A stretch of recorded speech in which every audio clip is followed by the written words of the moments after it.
propose qu'on commence. Bonjour à toutes et à tous. Bienvenue pour ce premier prix du Forum pour l'investissement responsable pour l'épargne salariale. Alors, pourquoi est-ce que le FIR, ce forum d'investisseurs engagés qui dialogue avec la société civile, a choisi de remettre un prix de l'épargne salariale?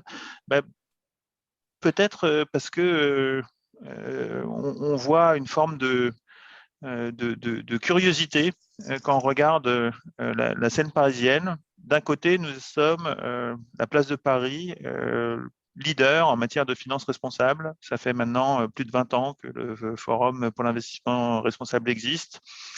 Ça fait bientôt 25 ans que le premier label, le label Finansol, a été lancé, plus de 20 ans que le label du Comité intersyndical de l'épargne salariale a été lancé, qui récompense des fonds en épargne salariale qui sont responsables. Et puis, par contraste, quand on interroge les entreprises, des grandes entreprises, on voit que finalement, les fonds qu'elles proposent à leurs salariés sont rarement responsables. Ce sont des fonds classiques et ils ont leur mérite, mais la promesse de responsabilité n'est pas tout à fait au rendez-vous. Et comme je mentionnais, parce que ça fait maintenant 20 ans que le comité intersyndical de l'épargne salariale existe, ça veut dire que ce ne sont pas les organisations syndicales qui freinent, elles sont plutôt moteurs. Ce ne sont probablement pas les salariés non plus qui sont toujours plus intéressés au fait à la fierté qu'ils peuvent avoir dans la marque de leur employeur, dans l'alignement entre les discours qui sont tenus dans chacune des grandes entreprises et puis la réalité de ce qu'ils vivent. Et l'épargne qui est proposée aux salariés fait partie de cette manière de trouver un bon alignement entre des valeurs de responsabilité et puis leur quotidien. Et donc, c'est parce qu'il y avait ce contraste que le Forum a décidé de lancer un prix pour récompenser ceux qui jouent déjà le jeu, ceux qui ont décidé de faire du dialogue social un acte important pour se doter, au terme d'un dialogue exigeant, de fonds qui sont responsables. Alors, c'est d'ailleurs ce qui fait que l'épargne salariale est un produit en soi intéressant et qui mérite d'être promu. L'épargne salariale, c'est un sujet de dialogue social. C'est un sujet sur lequel se prononcent employeurs et organisations syndicales avec une partie de distribution de revenus. C'est la participation, c'est l'intéressement, avec une partie d'épargne. Cet argent se déverse dans des plans d'épargne d'entreprise et des plans qui peuvent être abondés. Et donc, il y a un dialogue social qui a lieu souvent sur la partie de distribution de revenus, dans les supports d'épargne. Et c'est ce que nous voulions célébrer aussi, sur le type de produits qui sont proposés aux salariés, qui sont choisis conjointement par les deux partenaires du dialogue social. Et donc notamment des fonds responsables avec une obligation depuis l'action d'Edmond Maire il y a quelques années de présenter un fonds solidaire. Donc voilà le cadre, voilà ce qui nous a conduit de choisir de récompenser les pionniers, constatant que le monde n'allait probablement pas assez vite, et de récompenser non pas une entreprise, mais bien les deux partenaires du dialogue social qui ont choisi ensemble de se doter d'un plan. Voilà le sens de ce prix. Sans plus attendre, je vais passer la parole à Pierre-René Lemas, que de nombreuses personnes connaissent. C'est une personne importante de notre univers. C'est le président de France Active et qui était cette année le président de notre premier prix. Merci beaucoup, Alexis. D'abord, je remercie le FIR de m'avoir proposé la présidence de ce prix parce que c'est une première. Et puis, je voudrais remercier chacun des membres du jury parce que nous avons travaillé, alors évidemment, en visio dans la période où nous sommes. Ce n'était pas commode de le faire en présentiel, comme on dit, mais nous avons travaillé en visio d'une manière très approfondie. Et chacun d'entre nous a apporté sa pierre à la réflexion collective. On avait en commun, tous les membres du jury, je salue notamment Martine, on avait en commun cette idée que l'épargne salariale, par excellence, doit être le vecteur, il l'est d'ailleurs, mais pas assez, de la diffusion et du développement de l'investissement socialement responsable. On avait en tête aussi cette idée d'alignement des valeurs qui nous a amené à mettre l'accent sur le dialogue social à l'intérieur de l'entreprise, dont l'épargne salariale est l'un des vecteurs, mais un vecteur souvent mal connu, sinon par les revenus qu'il peut procurer, ce qui est une manière incomplète de regarder le sujet dans une vision collective.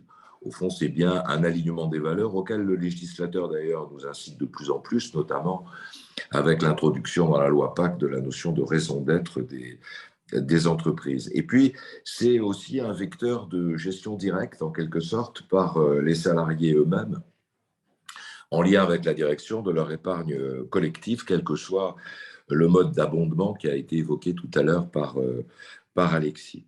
Alors, quelles sont les priorités que nous avons retenues, les axes qui nous ont permis de choisir? Alors, au fond, on avait 3-4 idées en examinant les dossiers de candidature. Et je veux remercier toutes les entreprises, directions et syndicats qui nous ont adressé des dossiers que nous avons examinés, qui étaient tous intéressants. Enfin, c'est la règle d'un prix, hein. Il faut que quelqu'un reçoive le trophée à la fin. Alors, on a réfléchi sur quelques priorités. Peut-être que la première priorité que nous avions en tête, c'est le dialogue social, c'est-à-dire quelle est la gouvernance du dispositif, quelle est la qualité du dialogue social à l'occasion de la gestion de l'ensemble du dispositif d'épargne salariale de l'entreprise. On avait en tête beaucoup de choses. On avait en tête des critères assez simples comme comment est présidé l'organisme de l'organe, quel qu'il soit, de gouvernance, quelles sont les modalités de participation des syndicats et de la direction aux décisions communes. Y a-t-il ou pas des mécanismes de formation permettant aux salariés, aux syndicats et aux salariés de prendre en main à la fois l'analyse et les décisions? Est-ce que oui ou non, il y a dans la gestion même du dispositif des mécanismes qui permettent d'examiner l'évolution des emplois, un comité de suivi des emplois? Je crois que c'est autour de ces thématiques-là, c'est-à-dire pratiquement comment se passe le dialogue social, que nous avons voulu mettre l'accent. Et de ce point de vue-là, nous étions très attentifs à ce que la présentation des dossiers qui a été faite par les entreprises finalistes soit faite de manière commune entre, d'une part, un représentant de la direction et d'autre part, un ou des représentants des syndicats et des salariés. Deuxième élément que nous avions en tête, comme critère en quelque sorte pour regarder la qualité des dossiers, c'est évidemment la nature des fonds gérés. Alors, on n'est pas à avoir de jugement qui soit excessivement technique, mais selon les modalités retenues par les entreprises et pour la gestion de l'épargne salariale, nous avons voulu regarder quelle était la diversité, quelle était la diversification, quelle était la part d'épargne salariale au sens strict, l'actionnariat salarié, le rôle des FPCE, le rôle des PERCO devenus PERCOL depuis cette année.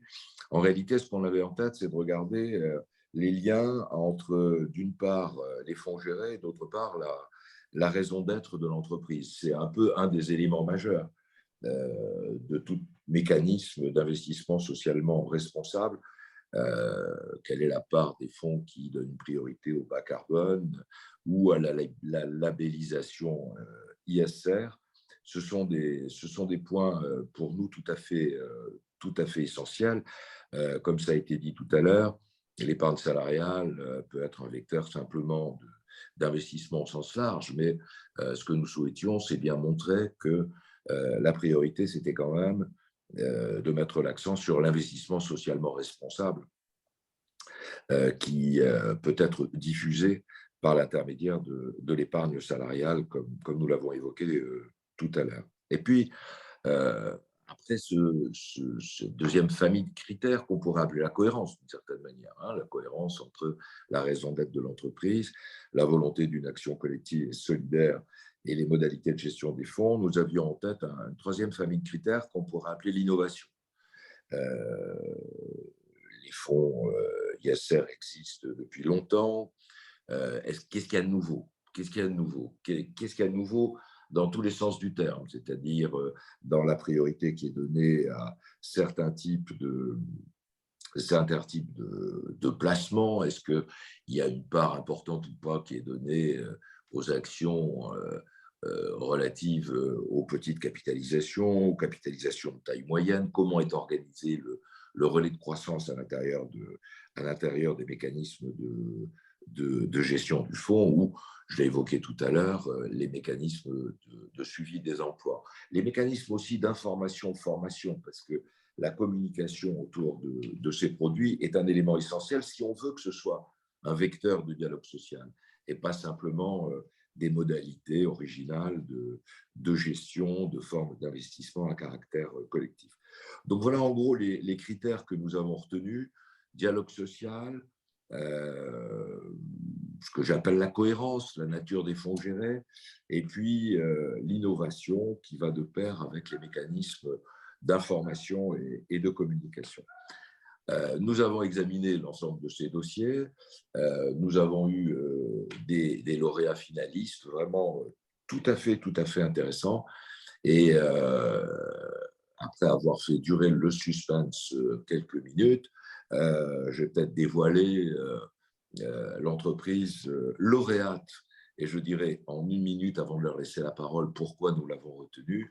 L'entreprise lauréate de ce premier prix, de ce premier trophée, si on peut dire les choses comme ça, l'entreprise lauréate cette année, c'est Carrefour France, qui nous a présenté en binôme, direction syndicat, un dossier vraiment tout à fait intéressant.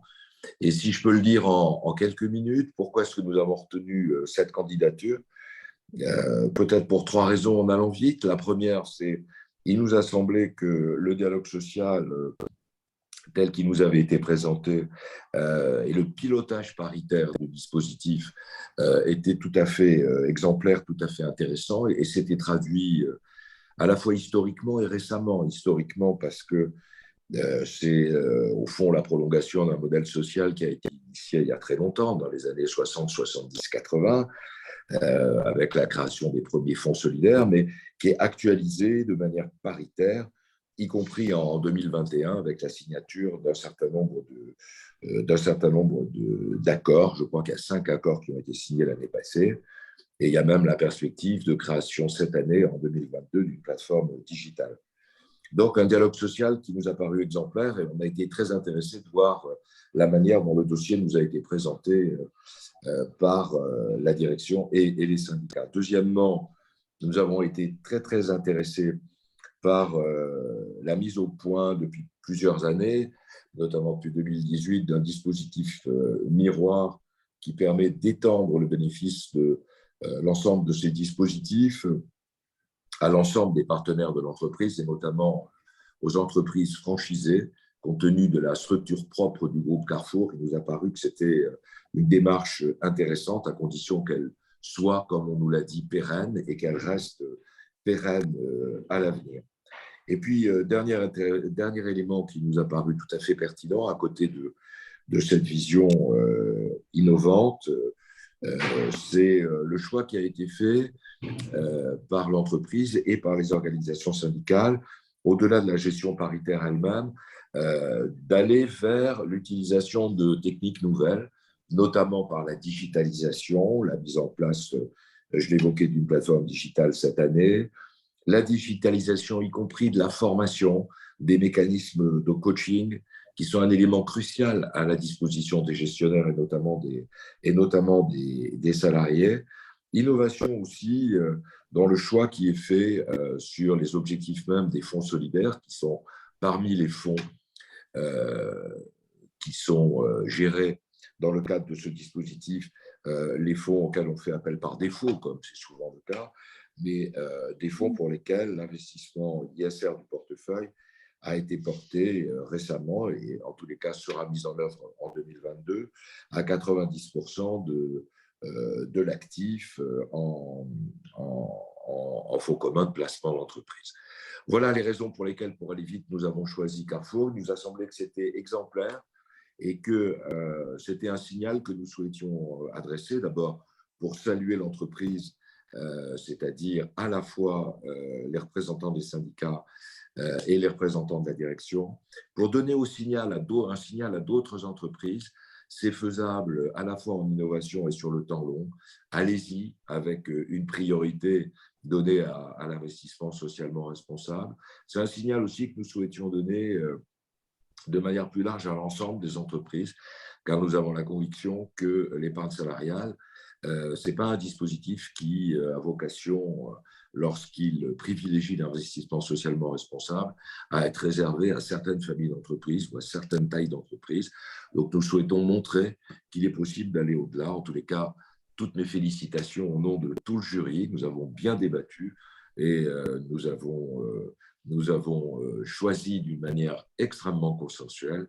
Mes félicitations à Carrefour, qui est le lauréat de ce premier prix de l'épargne solidaire, de l'épargne salariale. Vous voyez, c'est mon obsession du caractère solidaire de l'objectif de l'épargne qui m'amène à avoir la langue qui fourche. Félicitations aux équipes de Carrefour. Je vous propose de passer la parole tout de suite à Carrefour. Oui, très bien. Je vous remercie en tout cas. Je remercie l'ensemble des membres du jury pour cette récompense. Et le conseil, c'est vrai que le conseil de surveillance que je représente aujourd'hui, et en tant que membre du conseil de surveillance restreint et membre syndicat de la FGTA-FO, qui est majoritaire au sein des syndicats représentatifs chez Carrefour, a toujours valorisé justement cette démarche de fonds responsable. Alors, je vous en parle, moi j'ai 35 ans, d'accord? Donc, je suis tout jeune dans le dispositif, mais c'est vrai que c'était précurseur parce que ça fait plus de 30 ans. Plus de 30 ans justement que les organisations syndicales, elles ont travaillé sur ce sujet avec les entreprises pour mettre en place justement un dialogue social qui, on vous a dit innovant, mais nous, on a vraiment ce côté constructif. Nous, c'est la priorité. Parce que c'est vrai que on en est toujours là pour proposer. Alors, on veut toujours mettre des choses en avant. On n'est pas forcément tout le temps écouté. C'est un peu ça, hein, c'est un peu ça le rôle. Mais c'est vrai qu'on a une écoute au sein de l'entreprise. Et c'est vrai que ça c'est important aussi pour proposer justement les fonds responsables que vous avez parlé tout à l'heure au sein des FCPE de Carrefour. Alors, c'est vrai que nous, notre force, c'est de se former. Alors, vous avez peut-être parlé de former, mais nous, là, on le fait déjà au niveau syndical. Moi, ça fait quand même des années aussi. Je l'ai fait. Je suis arrivé dans le syndicat un peu par hasard, hein, de mon côté. Hein, c'était un peu des injustices, on va dire ça comme ça, à une vingtaine d'années. Et à un moment donné, je ne connaissais pas forcément le syndicat. Et réellement, j'ai compris ce que c'était réellement. C'était qu'on est là pour représenter vraiment les salariés. Voilà. Et c'est ça qui est important, c'est que nous, on est là pour l'équité des salariés. Et l'épargne salariale, elle est souvent méconnue. Et c'est ça le problème, c'est qu'elle est souvent méconnue de l'ensemble des salariés d'un côté et des entreprises. Des fois, ils prennent le côté syndicat comme, on va dire, les mauvais signes. Alors que non, souvent, justement, les jeunes n'en prennent forcément conscience de l'importance de l'épargne salariale.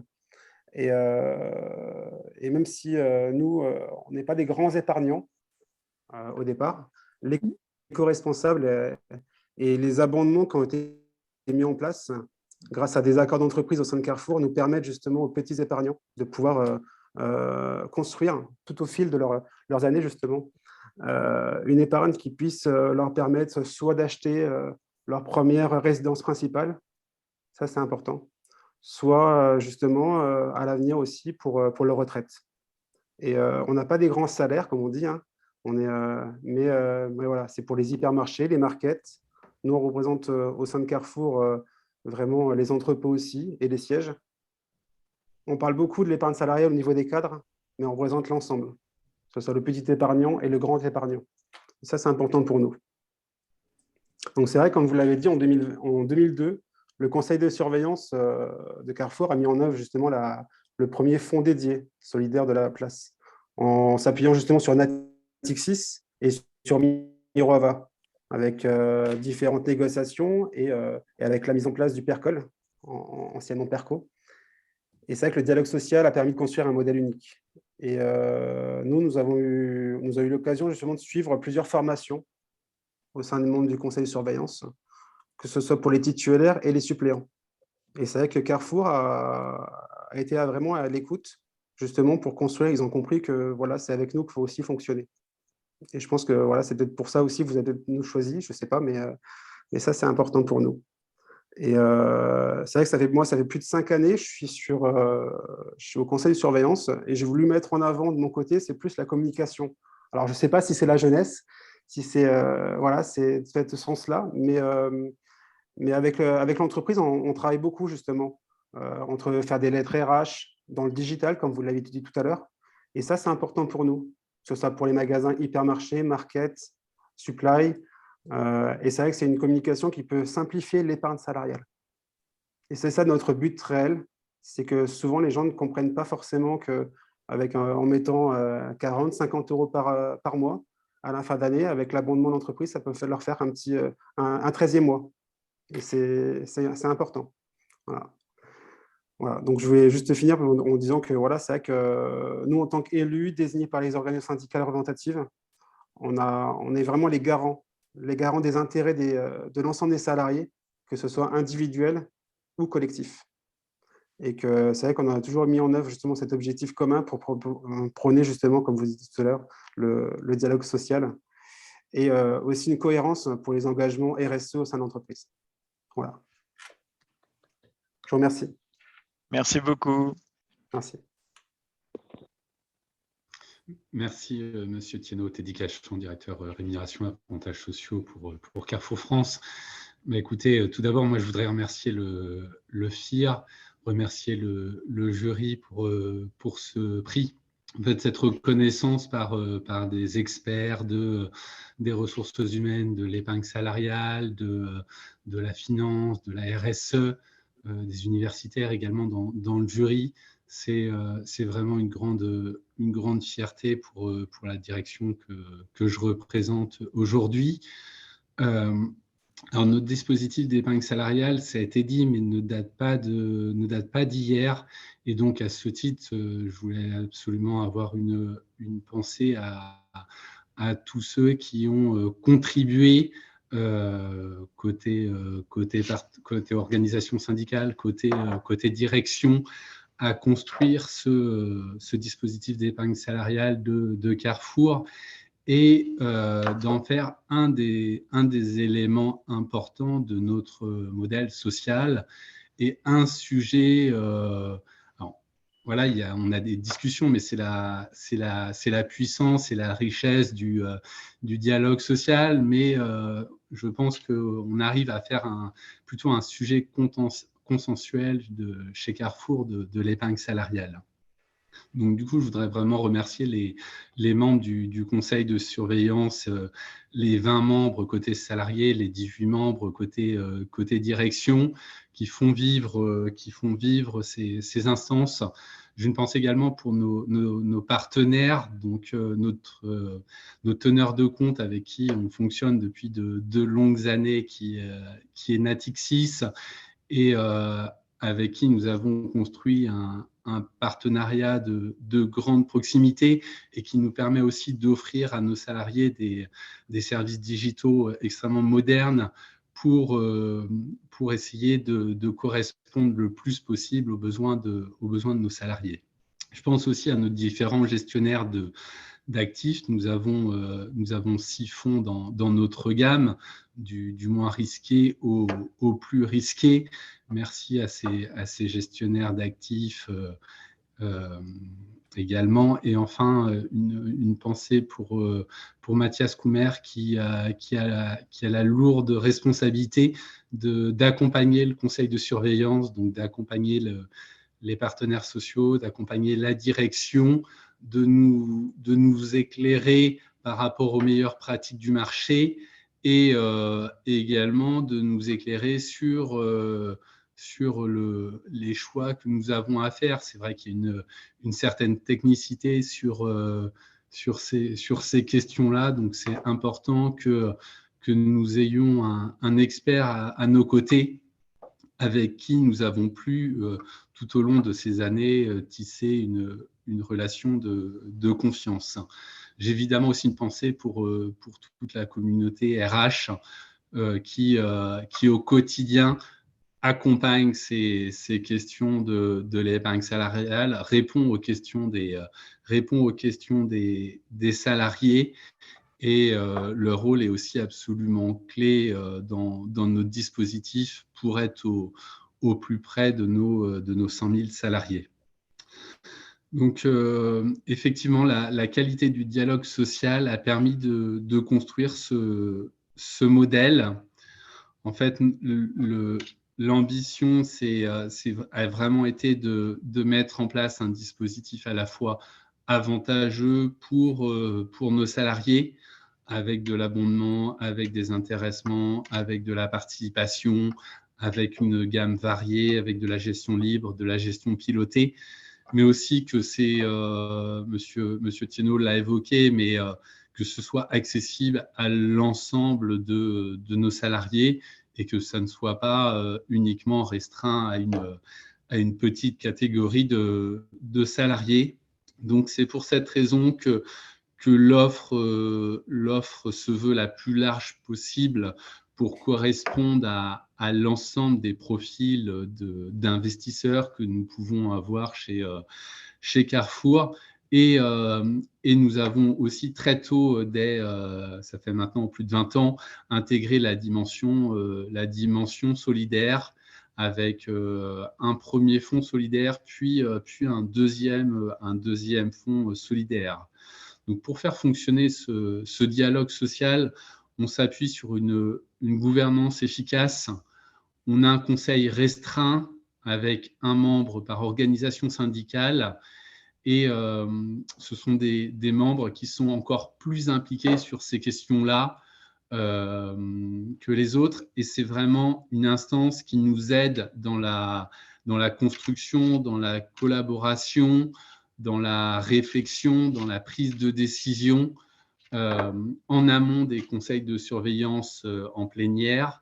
Donc, je pense que ce conseil restreint est un peu une spécificité, mais a une vraie pertinence. On cherche également à former le plus possible les membres du conseil de surveillance. Pour illustration, en 2021, ces 5 journées qui ont été organisées pour à la fois bien que les membres maîtrisent bien les enjeux de l'épargne salariale et aussi les évolutions avec la loi Pacte. On a vu qu'il y a eu pas mal de changements, donc c'était important pour nous de former et d'accompagner nos membres. Donc, je crois que ça a été également dit, mais 5 accords ont été signés au niveau du groupe, donc des accords sur notre plan d'épargne entreprise, des accords sur notre PER collectif, un accord sur notre PER obligatoire et un accord d'intéressement et de participation. Donc, ça démontre en fait que les organisations syndicales représentant les salariés et la direction ont réussi à trouver les compromis, ont réussi à trouver les équilibres sur des questions qui sont très importantes quand on parle d'une grille de gestion pilotée, quand on parle de niveau d'abondement pour encourager l'épargne salariale, quand on parle de formule d'intéressement collectif, qui est comment l'entreprise en fait aligne les différents intérêts de tout le monde et comment le partage de la valeur est réalisé. Donc, nous avons, sur ces sujets, réussi à trouver des accords. En 2022, nous continuons les travaux, nous continuons à innover, et c'est important pour nous voilà. Monsieur Thienot a parlé de construction, voilà, je pense effectivement, j'aime bien cette image, c'est important pour nous de continuer à bâtir le fonds qui est le plus important pour nous en termes d'encours, c'est à peu près la moitié de nos encours totaux, et un fonds solidaire Et donc, désormais, il est classification article 9 SFDR. Donc, ça veut dire que plus de 90% des actifs portent sur des investissements ISR. Donc, c'est plutôt une très belle évolution qui est en parfaite cohérence avec les engagements que souhaite faire vivre et porter le groupe. Et enfin, effectivement, nous essayons aussi de déployer des nouveaux services digitaux, de regarder quelles sont les meilleures pratiques du marché. C'est important de toucher chacun de nos salariés. Et nous avons déployé à l'occasion de nos campagnes d'épargne salariale une plateforme digitale qui offre un coaching financier à chacun de nos salariés. Donc, ça veut dire que l'ensemble de nos employés, de nos magasins, de nos entrepôts, de nos sièges peuvent passer 30 minutes avec un coach financier qui va les accompagner, qui va répondre à leurs questions, qui va les conseiller. Et donc, ce nouveau service digital est assez balbutiement, mais nous avons déjà des premiers retours très, très positifs. Et effectivement, cette dimension service, cette dimension digitale est pour nous clé dans l'accompagnement et la valorisation de notre dispositif d'épargne salariale. Nous, je voulais vraiment à nouveau remercier le FIR, remercier le jury pour ce prix dont nous sommes très fiers. Merci. Merci beaucoup, bravo aux deux parties du dialogue. Un dialogue, ça se mène à deux, et donc un bel accord, ça suppose deux parties.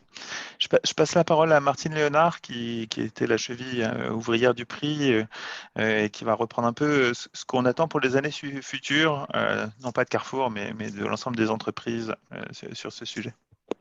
Oui, bonjour. Je vais donc esquisser quelques pistes d'amélioration au nom de mes collègues du jury.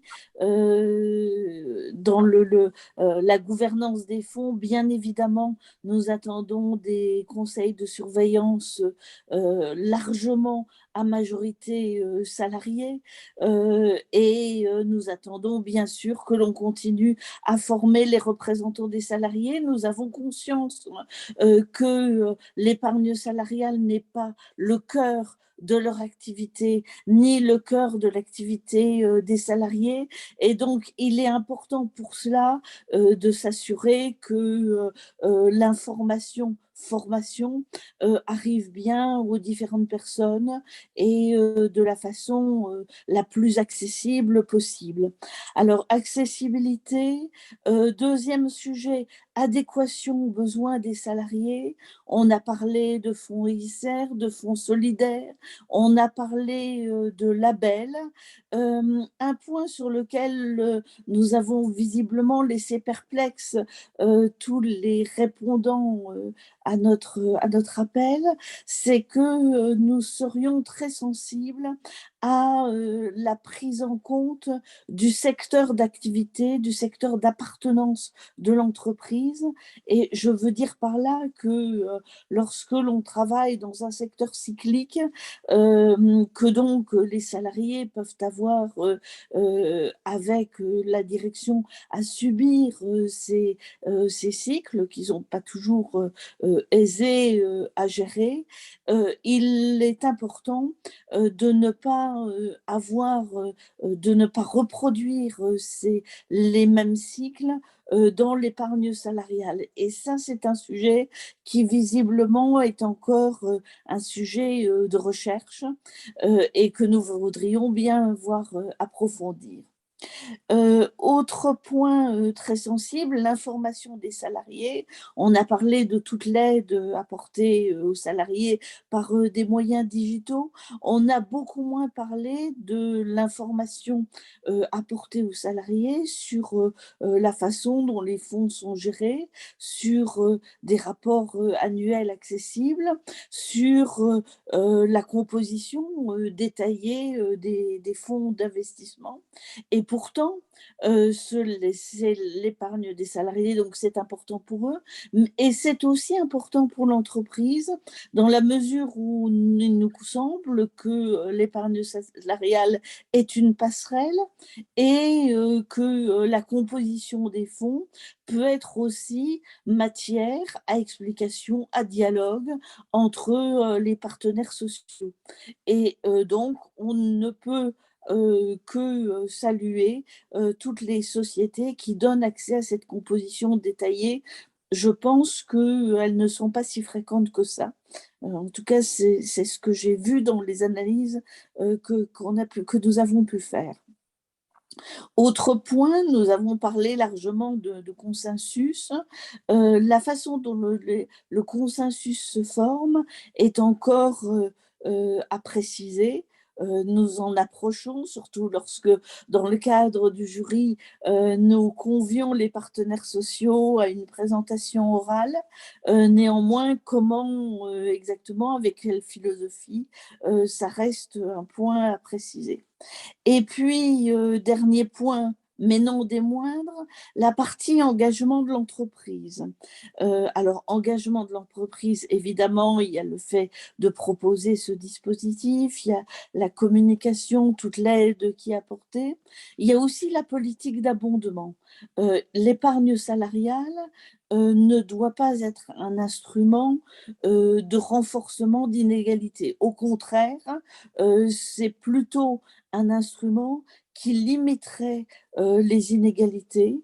Donc ça signifie que l'épargne ne doit pas être dirigée, que l'abondement ne doit pas être dirigé et ne pas favoriser les niveaux les plus importants, ne serait-ce que ne pas les favoriser parce que eux ont la possibilité d'une épargne plus importante. Il faut au contraire favoriser l'inverse.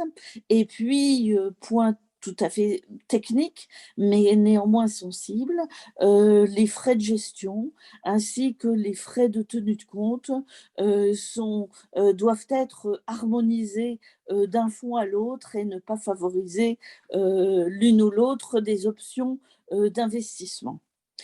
En conclusion, je voudrais attirer votre attention sur les travaux du FIR. Pour la 3e année, nous allons envoyer des questions aux administrateurs des sociétés cotées, au conseil d'administration, par le biais de questions aux assemblées générales. Et l'épargne salariale est un point important de notre questionnement sur lequel nous aimerions plus d'attention, sans doute. Depuis 2 ans, nous avons posé des questions sur la façon dont les salariés sont associés par l'intéressement à la participation via les accords d'intéressement aux performances environnementales et sociales de l'entreprise. Nous recherchons une cohérence.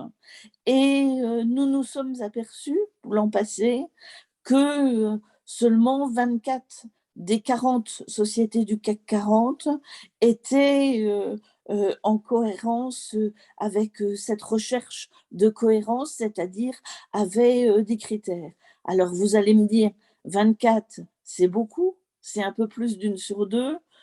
Oui, nous répondons qu'il nous en manque 16 et qu'en plus, dans les 24, certaines sociétés pourraient avoir des améliorations, car dans certains cas, on voit que certains critères ne sont pas vraiment ni les sujets réels de l'entreprise, ni surtout des sujets sur lesquels les salariés ont prise. Et nous voudrions que vous puissiez plus y réfléchir.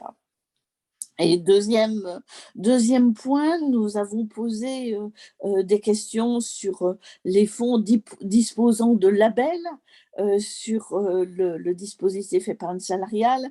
Nous visions le label du comité intersyndical de l'épargne salariale, le CIES, le label ISR et le label Finansol. Et nous nous sommes aperçus que les réponses étaient erratiques, à savoir certains fonds ayant des labels n'étaient pas cités et inversement, certains fonds cités comme étant labellisés ne l'étant pas réellement. Et donc, pour une réponse d'administrateur en assemblée générale, il nous a semblé que la précision était tout à fait insuffisante. Ces fonds labellisés, hors titre d'entreprise, représentaient visiblement environ 30% de l'épargne salariale pour 22 groupes repérés. Je rejoindrai tout à fait Alexis Mas pour dire que ces chiffres, là aussi, pourraient être améliorés. En 2021, 64% de la collecte était dédiée à l'ISR, tout fonds confondu, et donc l'épargne salariale nous semble loin du compte. Les salariés méritent plus. Merci beaucoup, Martine. Je ne peux qu'approuver ce dernier message. Juste pour moi, peut-être l'occasion de conclure en vous donnant rendez-vous l'année prochaine pour un deuxième prix FIR du meilleur accord d'épargne salariale et en engageant chacune des entreprises à dialoguer plus et mieux sur ce type de sujets qui sont des sujets qui font consensus. L'épargne salariale, c'est la première source de texte dans la négociation collective quand on regarde les bilans de négociation collective année après année. Ce sont des sujets donc qui sont quotidiens, des sujets complexes. A été beaucoup mentionné la question de la formation et de l'information. Effectivement, c'est aussi le seul produit financier pour lequel il n'y a pas vraiment de conseiller, puisque l'employeur comme les organisations syndicales ne sont pas des professionnels de la finance, donc ils peuvent difficilement donner des conseils. Et donc, c'est important que le dialogue ait lieu pour que chacun sache où il met son argent et qu'il le fasse autour du sens, du progrès. Et je pense qu'on a encore en cette matière bien des choses à faire et que nous avons une magnifique occasion pour progresser ensemble. Merci à toutes et à tous et à l'année prochaine. Merci et bravo aux lauréats. Bravo à Merci Carrefour, bravo à Teddy Cachan et à Vincent Thienot. Merci à vous. Merci à vous.